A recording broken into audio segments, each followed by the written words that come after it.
بسم اللہ الرحمن الرحیم. Welcome to Fasih educators daily حدیث.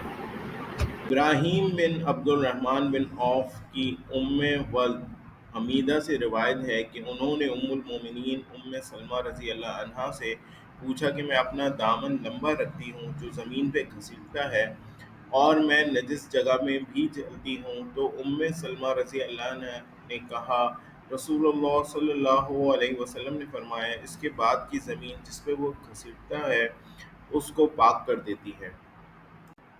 Narrated سلمہ المؤمنین the slave mother of Ibrahim ibn Abdurrahman ibn Auf asked Salma, the wife of Prophet peace be upon him, I am a woman having a long border of clothes and I walk in filthy place. Then what should I do? Salma replied, the messenger of Allah peace be upon him said, what comes after it cleanses it. Thanks for watching. Please subscribe our channel Fussy Educators.